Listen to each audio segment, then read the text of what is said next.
से बड़ी खबर, जहां सीमेंट प्लांट में एलएनटी ऑपरेटर की संदिग्ध मौत का मामला है। आक्रोशित परिजन और ग्रामीण धरने पर बैठे हैं। सीमेंट प्लांट के गेट पर धरने पर परिजन बैठे हुए हैं और मृतक आश्रित को मुआवजा और निष्पक्ष जांच की मांग कर रहे हैं। स्थिति को देखते हुए मौके पर पुलिस बल को तैनात किया गया। नवलगढ़ उपखंड क्षेत्र के गोठड़ा की घटना बताई जा रही है। तो झुंझुनू से खबर है, जहां पर स्थिति को देखते हुए मौके पर पुलिस बल को तैनात किया गया है और जिस तरीके से हादसे को लेकर के शुरुआत हुई, उसके बाद हंगामा हुआ। दरअसल सीमेंट प्लांट में एलएनटी ऑपरेटर की संदिग्ध मौत और आक्रोशित परिजन और ग्रामीण धरने पर बैठे हैं। वहीं सीमेंट प्लांट के गेट पर परिजन धरने पर बैठे हैं और मृतक आश्रित को मुआवजा और निष्पक्ष जांच की मांग फिलहाल की जा रही है।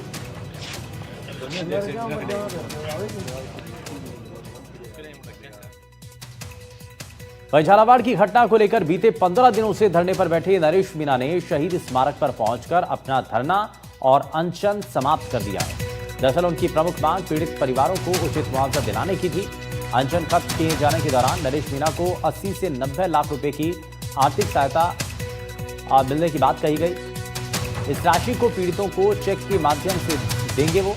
और इस मौके पर एनडीटीवी से बातचीत करते हुए नरेश मीणा ने कहा है कि उन्होंने अहिंसात्मक गांधीवादी मार्ग से संघर्ष किया है, लेकिन अब भगत सिंह की तर्ज पर सड़कों पर भी लड़ाई लड़ी जाएगी। उन्होंने घोषणा की कि भगत सिंह के नाम पर 3 नए संगठन बनाए जाएंगे, जिनमें कई शिक्षाविद और समाजसेवी शामिल होंगे।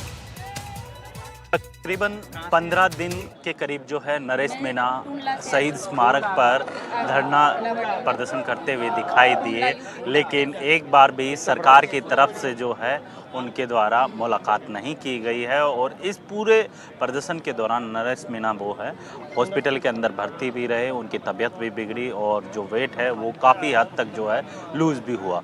इस पूरे मामले को लेकर हम खुद नरेश मीणा से बातचीत करेंगे। नरेश, काफ़ी लंबी लड़ाई लड़ी, तकरीबन 15 दिन, आज 16वां दिन है लड़ाई का, और आज आपने अपना धरना है वो ख़त्म कर दिया। 15 दिन पहले मैं इसी शहीद स्मारक पर पिपलौदी के जो घटना घटी उसको लेकर, उनके न्याय की मांग को लेकर, 50 लाख की मांग को लेकर यहाँ धरने पे बैठा था। लेकिन 15 दिन के रहा अनशन पर, लेकिन मेरे से वार्तालाप करने तक भी सरकार का कोई नुमाइंदा नहीं आया। क्या कहेंगे इसको कि सरकार असंवेदनशील है, सरकार के अंदर कोई दया भाव नहीं है, सब लुटेरे बेटे हैं जो राजस्थान को लूटने का काम कर रहे हैं, भेदभावपूर्ण राजनीति कर रहे हैं, जाति और धर्म को देखकर राजनीति करते हैं।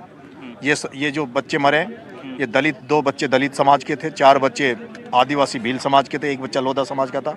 अगर यही बच्चे किसी अमीर घर में पैदा होते या कोई बड़े वर्ग से होते तो शायद उनको इतना लड़ाई नहीं लड़नी पड़ती। लेकिन अब तो आपकी लड़ाई है वो खत्म हो गई है या नहीं, लड़ाई खत्म, आगे ऐसे ही जारी रहेगी? लड़ाई खत्म नहीं हुई, लड़ाई आरंभ हुई है। मुख्यमंत्री से राजस्थान सरकार से लड़ाई आरंभ हुई है।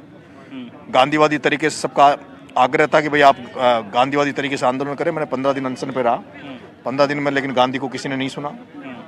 अब मुझे लगता है नरेश है वो भगत सिंह बने, बिल्कुल भगत सिंह के ट्रैक पे जाएंगे।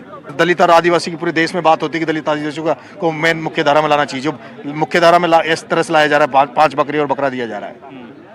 आगे आपने कहा है कि एक पार्टी बनाई जाएगी और वो पार्टी है वो जनता का मुद्दा उठाएगी, जो सर्वे समाज है, यानी कोई भी जाति हो, कोई भी समाज हो, उसके मुद्दे हैं उनको उठाएगी। और कई लोग ऐसे जो शिक्षाविद होते हैं उनको भी आप अपने साथ। मैंने भगत सिंह सेना का गठन किया है, उसके 3 रूप होंगे। भगत सिंह सेवा संगठन, जिसमें ऐसे लोग रहेंगे जैसे वृक्षारोपण को लेकर वह इस तरह का। एक भगत सिंह शिक्षा संगठन, जिसमें हम जितने भी रिटायर्ड मास्टर हैं, टीचर हैं, प्रिंसिपल्स वगैरह हैं, उनको जोड़ेंगे, ताकि शिक्षा को लेकर मेरा विशेष फोकस है। बहुत बहुत धन्यवाद। ये थे नरेश मीणा, जिनका साफ तौर पे कहना है कि आगामी समय में जो है नरेश मीणा फिर से सड़कों पर उतरेंगे और जनता के मुद्दे होते हैं उन मुद्दों को उठाते हुए दिखेंगे।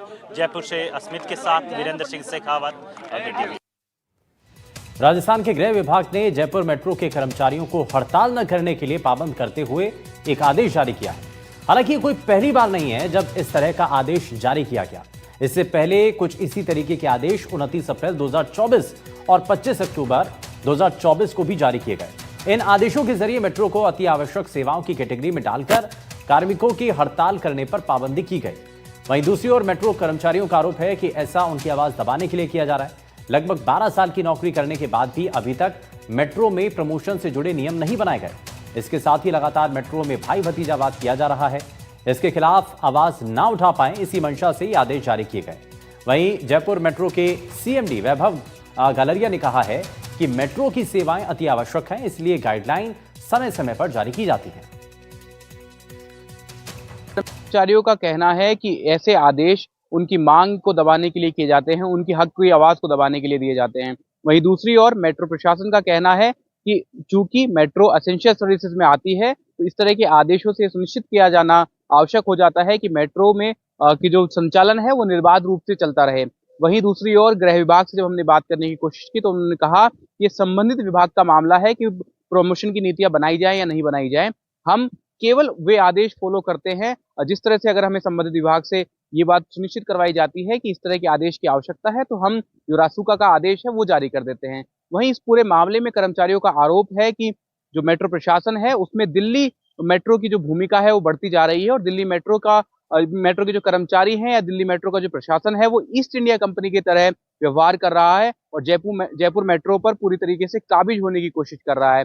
उसके लिए कई तरह के हथकंडे अपनाए जा रहे हैं, जिसमें डेपुटेशन पर वहां पर के लोगों को यहाँ शामिल करना, साथ ही जयपुर मेट्रो में नई भर्तियां ना करना और उसके बाद में दिल्ली मेट्रो के स्टाफ को यहाँ पर लगाना और डेपुटेशन और जीएसटी का अधिक पैसा देना, इस तरह की कई चीजें हैं जो कि शामिल है। इस तरह के आरोप कर्मचारी लगातार दिल्ली मेट्रो और जयपुर मेट्रो प्रशासन पर लगा रहे हैं कि जयपुर मेट्रो प्रशासन ने अगर जयपुर मेट्रो के लिए पूरी तरीके से सूझबूझ के हिसाब से फैसले नहीं लिए तो जयपुर मेट्रो का जो पूरा इंफ्रास्ट्रक्चर है, जो पूरा संरचना है, वो खतरे में पड़ सकती है। विश्वास शर्मा, एनडीटीवी।